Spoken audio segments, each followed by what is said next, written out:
नमस्कार, मैं रवीश कुमार। पंजाब में बाढ़ आई है। गांवों में, खेतों में, सड़कों पर हर जगह सिर्फ पानी है। जिन गलियों से बच्चों की हंसी सुनाई देती थी, वहां अब नावें तैर रही हैं। जिन खेतों में सुनहरी फसलें खड़ी थीं, वहां अब सिर्फ पानी की लहरें हैं। पंजाब का किसान, जो पूरे देश का पेट भरता है, आज अपने ही घर की छत पर बैठा हुआ है, राहत का इंतजार कर रहा है। बाढ़ ने न सिर्फ फसलें बहाई हैं, बल्कि उम्मीदें भी बहा दी हैं। सरकार कहती है कि राहत कार्य चल रहे हैं, नावें भेजी जा रही हैं, हेल्पलाइन चालू हैं, एनडीआरएफ की टीम लगी हुई है। लेकिन जिन लोगों का सब कुछ बह गया, उनसे पूछिए क्या उन्हें यह मदद वक्त पर मिली? जिनके घर की दीवारें गिर गईं, क्या उन्हें राहत मिली?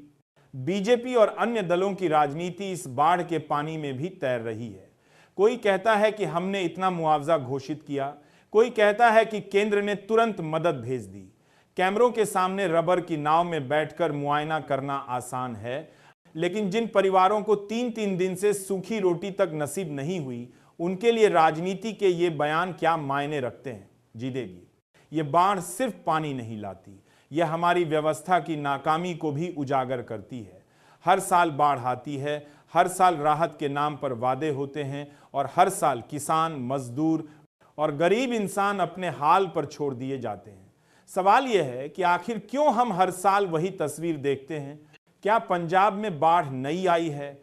क्या यह समस्या पहली बार हुई है? नहीं, लेकिन ड्रेनेज सिस्टम की मरम्मत, नदियों की सफाई, बांधों की मजबूती, इन सब पर काम कहां हुआ?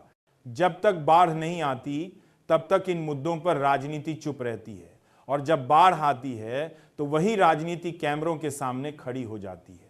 गांव के लोग कहते हैं, नेता हेलीकॉप्टर से ऊपर ऊपर घूम गए, फोटो खिंचवा ली और चले गए। असलियत यह है कि राहत का सामान बीच में ही अटक जाता है।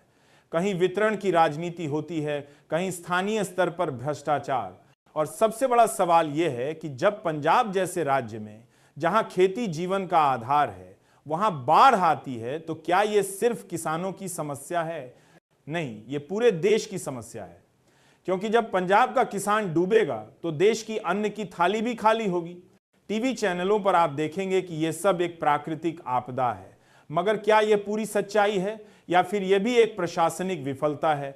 राहत कार्य सिर्फ घोषणाओं तक क्यों सीमित रहते हैं, और जनता वो हर बार बाढ़ और नेताओं के वादों दोनों में डूबती रहती है?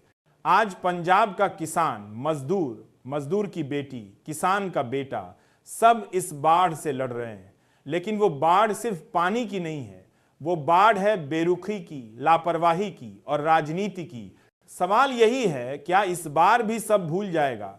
बाढ़ का पानी उतर जाएगा, कैमरे चले जाएंगे, नेता अगले चुनाव की तैयारी करने लगेंगे, और फिर अगली बाढ़ आएगी, अगली तस्वीर बनेगी। कब तक? कब तक इस देश का आम आदमी बाढ़ और नेताओं के बयानों के बीच डूबता रहेगा? मैं रवीश कुमार, पंजाब की बाढ़ पर यही सच्चाई लेकर आपके सामने था। पंजाब के गांवों और कस्बों में पानी भर गया है, खेतों में खड़ी फसलें डूब गई हैं, घरों के आंगन से लेकर गलियों तक हर जगह सिर्फ पानी ही पानी है। जिन हाथों से गेहूं और धान देश का पेट भरता था, वो हाथ अब घर की दीवारों को बचाने के लिए मिट्टी की बोरियां भर रहे हैं।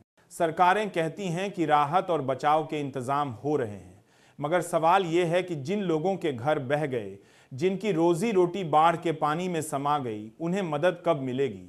बीजेपी और बाकी दलों की राजनीति इस बाढ़ पर भी चल रही है। एक तरफ नेता कैमरे के सामने रबर की नाव में बैठकर मुआयना करते हैं, दूसरी तरफ जमीन पर पीड़ितों तक मदद पहुंचने में देर हो जाती है। हर नेता राहत का दावा करता है, लेकिन गांव के लोग पूछते हैं, राहत कहां है? बाढ़ सिर्फ पानी नहीं लाती, यह हमारी राजनीति की पोल खोल देती है। जो किसान साल भर मेहनत करता है, उसका कोई संरक्षक नहीं होता। जो मछुआरे अपनी नाव से दूसरों को बचाते हैं, उन्हें अपनी रोजी पर ही संकट आ जाता है।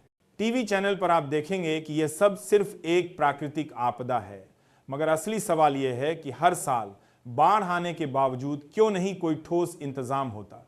नदियों की सफाई, ड्रेनेज सिस्टम, बांधों का रखरखाव, ये सब कागज पर ही क्यों रह जाता है?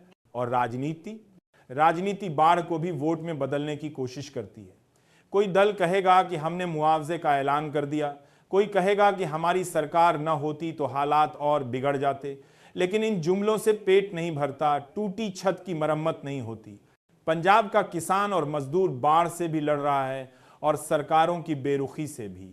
सवाल यही है, आखिर कब तक आम आदमी अपने हाल पर छोड़ दिया जाएगा। मैं रवीश कुमार, आप देख रहे हैं बाढ़ की इस सच्चाई को, जो सिर्फ पानी में डूबे गांवों की कहानी नहीं है, बल्कि हमारी व्यवस्था की असली तस्वीर है।